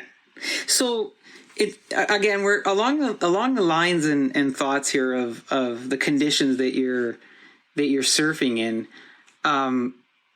Lake Superior, there's parts of Lake Superior that are quite rocky. Have you ever wiped out or gotten injured? And I'm thinking of those rocky shores. And other lakes might be similar, but I know there's parts of Lake Superior where it's very sandy. So where are you on the wipeout or injury front with surfing? So I will say I've had plenty of wipeouts, and luckily 0 injuries. There are some trickier spots, like you mentioned. A lot of the East Superior shore is rocky. There are some nice beaches there that we do frequent, but a lot of times, you're near rock ledges, rocky bottom, rocky beaches. So it's really important to go with someone who knows the area, go when there isn't waves, because as soon as it gets chaotic and wavy and windy and snowing and icy and slippery, you're taking greater risks. So I would say it's mostly about positioning yourself so you're not in those high risk areas and knowing where the hazards are in the water. But for the most part, the water really breaks your fall. So even during a wipeout, it's not quite like landing in snow, but it catches you, if that makes sense. And it's if you're anticipating how it's moving, it's actually kind of fun. I enjoy that part. You're kind of going with the flow, so to speak. Yeah. As long as you don't panic, and you enjoy kind of being in the water and sometimes having to hold your breath, it can be fun. So I have this vision, somebody surfing and there's this ginormous wave, and I've seen, and again, I'm only referencing movies. I've never surfed, but they get swallowed up by the wave. Has that ever happened? And if that's happened, what's that experience like? So usually as we're paddling out, you have to paddle through a lot of waves. So there's the potential there, and there's a few different techniques that you can kind of use so you don't get pulled in with the flow or the power of the wave. So one of them is called a duck dive. I love that name. Duck dive? Duck dive. Duck dive. Okay. Yeah, the surfing slang, it's pretty unique. I like the words they use. Or came up with, rather. So a duck dive, you push the nose of the board down, and you actually you kind of do a parabolic dive underneath the wave as it's coming. So you miss all the energy that's being transferred through the water. You go underneath it, which is kind of a savvy way to get through and not be swallowed by a wave. Some people, when you get more advanced, when you're catching the wave itself, sometimes it'll actually swallow you as you're trying to ride down it. It closes out on you, or the wave curls over top, and sometimes it even pulls you back up the wave and crashes down again. So you go kind of in a spin cycle. They call that going over the falls. It's another slang term for you. But most times, so there's all different ways you can kind of get caught in a wave, similar to how you're describing. But most of the time, if you kind of just you're attached to a buoyant object, which is your surfboard, by a leash, and in your wetsuit, you're kind of buoyant. So as long as you can kind of ride it out and hold your breath, not panic, you surface. And the feeling, I don't know how I describe the feeling. It sounds pretty incredible. There's a lot of crashing water around you. You can't really see anything because there's a lot of white water, and usually icy cold water on your face. So it could be a shock. Huh. Can you get lost in the wave? Yeah, it's totally possible. Sometimes it's hard to tell which way is up, and sometimes the waves are close enough together, so the distance between the waves is measured in time. It's called the period. And so typically on the Great Lakes, or on Lake Superior, I'll say a good day is 7 seconds in between waves. Huh. So you have about 7 seconds to get up, orient yourself on your board, and start moving and avoid the next wave. Whereas on the ocean, sometimes that period is closer to 12 seconds plus. Wow. So that's another difference, I would say, surfing on the Great Lakes in Canada. Peter, I feel like I've been on a surfboard with you. My heart is racing a little bit as I'm thinking about being on the board and the waves and all these sorts of cool things that are happening. I don't think I would ever be brave enough myself to try it, but it sounds like a pretty Canadian thing to do. that you're out on this, sub-zero temperatures and embracing, the seasons that we have in this country. Is there anything that you'd want to say in addition to anything I've asked today or that I haven't asked maybe? I'm certainly not the expert, but I'm certainly more educated after talking to you. Is there anything you'd like to leave us with? Yeah, I'll add that I'm still learning too, and it's a really fun sport to be learning in. And I love that comment about embracing the weather, because I think that's one of the staples of surfing on the fresh water and the Great Lakes is embracing the weather, being prepared for it, and then how empowering that is in someone's life. I've noticed a huge difference in how I approach different outdoor activities, because if you have the right gear, it can be the difference between, having hypothermia, try to surfing in your board shorts on Lake Superior in about 15 minutes, or you have a wetsuit and you can surf for 4 hours. So it just changes your mindset about risk and safety and how we enjoy the outdoors. So I think I'd like to end on that note. I like the word choice, embracing, and we're all still learning. Well, there you have it, folks. We have been fetching, wind swelling, duck diving, and gone over the falls with Peter Greve, Canadian Great Lakes surfer, taking advantage of some of the most natural water wonders of the world from Sault Ste. Marie, Ontario, Canada. Thank you for doing this with us, Peter. Take care. You're welcome, yeah, and thank you for having me. It was awesome talking about surfing with you today. Thanks, Peter. Now, earlier we heard from Kaylee Watts singing Smoke Lake, and now we've got another song from her called Ophelia. Shortly after her graduation from Carleton, Kaylee had an opportunity to travel to Scotland and England with her father and trace the birthplace and history of her ancestors. While there, she visited the gravesite of William Shakespeare, a distant relative on the Watts family tree. Ophelia is an ode to William Shakespeare's imagery and to the eerie and ethereal nature of his character, Ophelia. Here's Kaylee Watts with her song, Ophelia.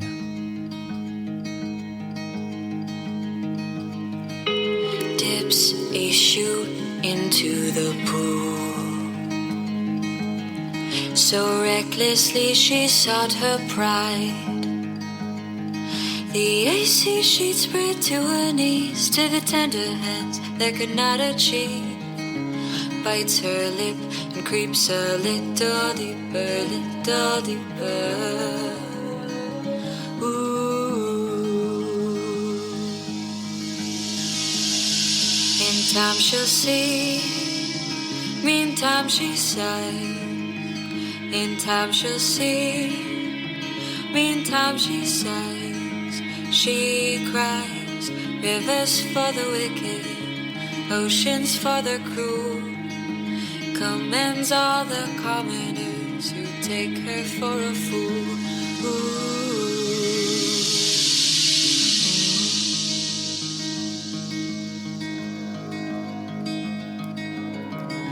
She breathes a baby's breath, clings to the air above the current. She floats above her casket, drifts above her tomb, infected by the wreckage that brought this ardent bed of doom. Ooh. In time she'll see, meantime she sighs. In time she'll see, meantime she sighs. She cries, rivers for the wicked, oceans for the cruel, commends all the commoners who time she'll see, meantime she says, in time she'll see, meantime she says, she cries, rivers for the wicked, oceans for the cruel, comments all the commoners who take her for a fool.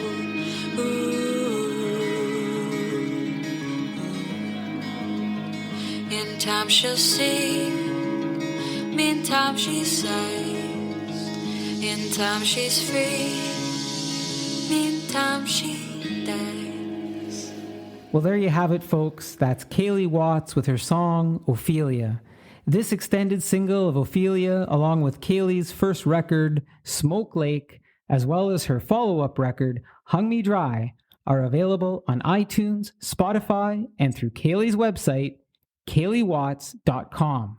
I'm going to have all of those links for you available in the podcast notes, and I hope that you check out this talented young Canadian songbird, and we thank her for joining us here on the show today. All right, we've come to the part of the show where I might normally tell you a story, either about myself or an experience that I've had to share with you, and we're going to change that up just a little bit for this episode, and maybe in the future, we'll see. What I'm going to share with you today is an essay from a blog that I have written and is available on guidoperino.com, and I'll have that link available to you as well in the podcast notes. So today's topic is freedom of expression and COVID-19. I hope you enjoy it. When my car breaks down, I go to a mechanic. If my hair gets too long for my liking, I go to a barber. If my elbow hurts when I bend it, I go to a doctor. You get the idea, right? I mean, I've tried fixing my own car, cutting my own hair, and diagnosing my aching elbow. And I've achieved some moderate success with each, but nothing as long-term or as convincing as those who do those things by trade and experience. I admit, even moderate self-success feels exhilarating. And one positive to come out of the COVID-19 pandemic is the global rediscovery of self-care and sustainment opportunities. But there are still some times when we don't quite have all of the right information or tools to do it like the pros.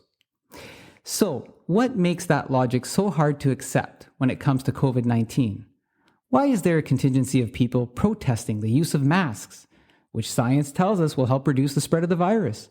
What makes people post antiquated articles from experts who, when you dig a little bit deeper into their biography, haven't worked in the medical or scientific industry in almost a decade, or have left one of the leading industries under terms that may require further consideration, but are pushing unfounded theories of mass genetic altering vaccines or global political conspiracy? Even further, you can find people spreading fear through dated pandemic articles when information was just emerging, or quoting information out of context in some deep desire to provide an ill-informed point that just might challenge general common sense. The reasons for this may range from a variety of social behaviors, some more serious than others, and beyond the scope of this reflection. What is within its scope, in summary, is consideration for factual information from the medical and scientific community, supported by real-life experiences. So let me get a few foundational facts out of the way, supported by our global professional communities. COVID-19 is a real infectious coronavirus disease. The virus is transmitted through some form of direct contact from the respiratory droplets of an infected human to another human, and crowds tend to be one of the perfect environments for spreading it. The virus can be spread by someone who is not showing any symptoms, i.e. asymptomatic, no symptoms at all, or pre-symptomatic, hasn't developed symptoms yet.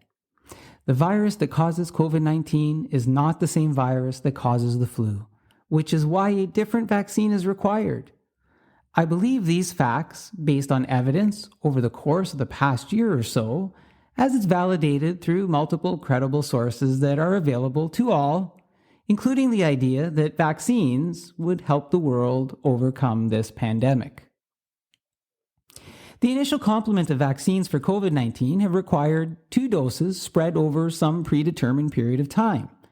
After the first dose, each provides a varying level of vaccine efficacy, which according to Shelley McNeil, MD from the Canadian Centre for Vaccinology in Halifax, Nova Scotia, is the percent reduction in disease incidence in a vaccinated group compared to an unvaccinated group under optimal conditions. McNeil also points out that vaccine effectiveness is the ability of a vaccine to prevent outcomes of interest in the real world. These are important definitions as the vaccine transitions from a very ideal and controlled environment to the one we live in every day. When that happens, a variety of other elements get introduced that could impact the overall results. Vaccines generally help by reducing the symptom impacts and preventing hospitalization and/or preventing death. If a vaccine has an efficacy rate of 95%, that means it is still possible to contract COVID-19, but the likelihood of severe impact will be greatly reduced. A current trend among non-medical experts who seem to leverage medical data only when it best serves their point of view has been fixated on published data that some people are contracting COVID-19 2 weeks after their first vaccine dose and are using that as a jumping board to spread further misinformation about the vaccine's value or intent. In fairness, I can't find anywhere in the vaccine documentation that you're fully protected with 1 dose in a 2-dose vaccine. What I do find is recommendations that after your first dose, you should still observe social distancing, wear your mask, and wash your hands. On May 25th, 2021, the Center for Disease Control and Prevention advised that people are fully vaccinated 2 weeks after their second shot in a 2-dose series like Pfizer or Moderna vaccines, or 2 weeks after a single-shot vaccine like Johnson & Johnson's Janssen COVID-19 vaccine. And continue with, you are not fully vaccinated if it has been less than 2 weeks since your 1-dose shot. It has been less than 2 weeks since your second shot of a 2-dose vaccine, or you still need to get your second dose of a 2-dose vaccine. So it seems that those who are trying to disprove the effectiveness of the vaccine by pointing out that people can still contract COVID-19 after their first dose are actually supporting the scientific and medical community data that suggests that it is indeed a possibility. But they often leave out that it also supports the reduction of symptoms, hospitalization, and death. The other really important fact overlooked by some of those still struggling to accept COVID-19 as a real global pandemic is how hospitalization impacts and strains medical services in terms of capacity capability, reduction in secondary medical care, and the imposition of life and death choices. The influx of COVID-19 patients, specifically the ICU, intensive care unit, has pushed the hospitals to the brink of capacity and care. On March 23, 2021, CBC reported that from December 2020 through to March, 509 COVID-19 patients had been transferred to another ICU unit in Ontario because of capacity issues. Along with the healthcare aspects of that transition is an associated financial, mental, and physical cost of the patient, their family, and all of the healthcare providers. As hospital ICUs get filled, medical staff are forced to shift their focus away from other medical services, impacting other treatable conditions for heart and stroke, cancer, and more. In March 2021, CTV reported that at least 353,913 surgeries, procedures, and specialist consultations were postponed across Canada due to COVID-19 in the first few months of the pandemic. Imagine the impact of that over the course of the full pandemic and globally. This further spills into ethical decision-making based on prioritization. A recent personal family experience had paramedics asking the question of an 87-year-old man suspected of having a heart attack if he wanted to go to the hospital. Think about that for a moment in our sophisticated modern world. A man who was in medical distress being asked to make a decision if he wanted to go to the hospital as paramedics evaluated the pandemic environment and impact on hospital resources.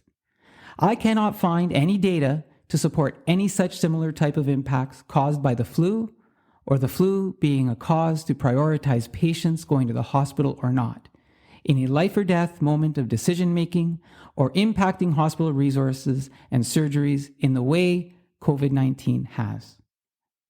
All these facts aside, it's important to acknowledge that in Canada, everyone has the following fundamental freedoms: freedom of thought, belief, opinion, and expression, including freedom of the press and other media of communication, the Charter of Rights and Freedoms, Section 2B. It is indeed a valuable right, and a right that deserves great responsibility and care in all circumstances, especially when dealing with the well-being of humanity. I hope that right finds in each of us reasonability, collaboration, and compassion for one another. Okay, before we get to our final musical guest of the show, a quick word from our sponsor, Johnny Prosciutto. Johnny Prosciutto, artisanal Italian homemade products. We make it like our grandfather, or as we say, Nonno. Naturally cured, old-fashioned, and delicious. The best part? We deliver straight to your front door. We offer free shipping when spending over $99. Order online at johnnyprosciutto.com and stay safe. And when you use the code GUIDOROCKS, you're going to get $25 off your entire purchase. That's at johnnyprosciutto.com. All right, as we continue our Canadian music journey, I've got a special presentation here from a duo called Frankly Speaking. This Canadian duo of Frank Greco and Frank Gioia have been entertaining audiences under the identity of Frankly Speaking, staging concerts and shows throughout Ontario at major festivals and countless venues. The musicians love to create, arrange, and perform originals, as well as put their own spin to cover songs from folks like Elton John, Lady Gaga, The Beatles, Queen, Prince, and many more. The artist produced the highly acclaimed multimedia show Rock On to the Sound of Change and provided the musical backdrop for The Imposter, starring illusionist Ryan McFarlane. Now, Gioia's love of singing was inherited from his Calabria-born mother, as she would sing her favorite Italian songs, Marina and Volare. This powerful and gracious vocalist attributes his style to classical training and a deep passion for all genres of music. Now, Gioia continues to evolve as an artist through his interpretation of new ideas and is always motivated to make connections with diverse audiences.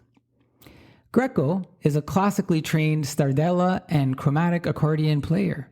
His interest was ignited after a trip to Italy with his nonno at 8 years of age, hearing the beautiful sounds of Calabria for the first time. Over the years, he received numerous awards, both at local and nationwide competitions. Spring forward to his young adulthood, and it was time to play the keys for bands covering hits from the 80s and 90s. Frank Greco has also accompanied talented Italian singers Armando Polente and Fabio Trioli, breathing new life into Italian classics. Now, the song I have for you today from the duo is called O Sole Mio. During the COVID isolation, the two discovered themselves searching through their past Italian heritage for creative inspiration. Now, they are excited to have audiences enjoy their latest production of O Sole Mio. The musicians wanted to create a version of the classical great with a distinctive feel from many past versions. Now, Greco combined different minor chords and melodies to the piano arrangement, as Gioia attempted to include moments of softness and build suspense to the overall production. So without further ado, here is Frankly Speaking with O Sole Mio. Manna tu sole, più bello in me, o sole mio, stai io fran a te. Che bella cosa, nata sole, Naria serena dopo una tempesta e l'aria fresca per già una festa. Che bella cosa, una giornata e sole.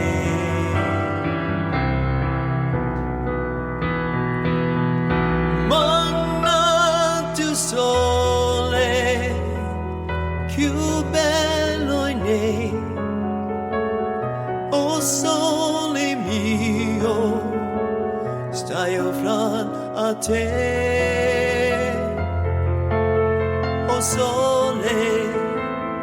Oh sole mio, stai fronte a te, stai fronte a te.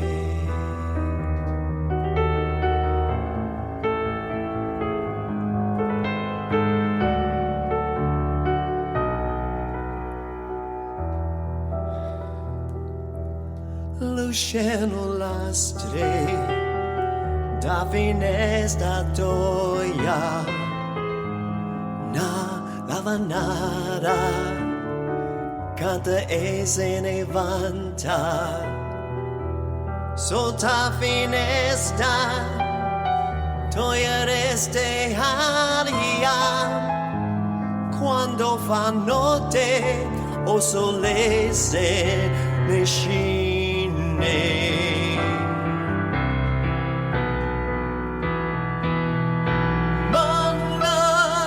Sole più bello in me, oh sole mio, stai fronte a te. Oh sole mio, stai fronte a te, stai fronte a te. Sole più bello in me, oh sole mio, stai fronte a te.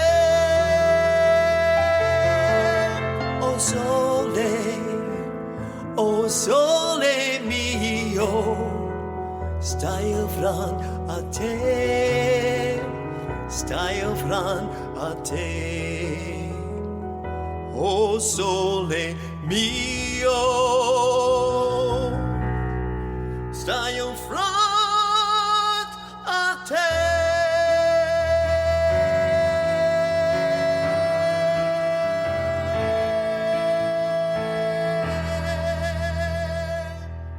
That was truly a beautiful rendition of O Sole Mio by the Canadian duo of Frank Greco and Frank Gioia, known as Frankly Speaking.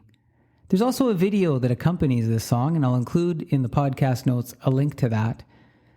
And in the video production, the song impressions blend to the dance movement and physical articulation of ballerina Maria Astrid Mentz. It runs through a roller coaster of emotions, and we discover a talented, strong, and beautiful lady. Maria Astrid Mentz is a senior artist and a member of Ballet Black in London, UK. She was born in Paris, France, where she began her dance journey. Unfortunately, during her younger years, it was often full of confusion as she struggled in an industry that fails to see past skin color. Today, Marie has grown into an established dancer and received much attention and praise by the industry. She has been a principal dancer in numerous productions. The video of the ballerina was created by multi-talented British director, dancer, and choreographer Rebecca Murray. Rebecca also directed and starred in her own creative dance piece for Dance On, an online entertainment platform in LA. Look for the link, and again, thank you to Frankly Speaking for sharing that with us today. All right, folks, thank you for joining me. That concludes the June podcast. I really appreciate you tuning in and listening. Stay safe, and hope to see you next month. Take care, everybody.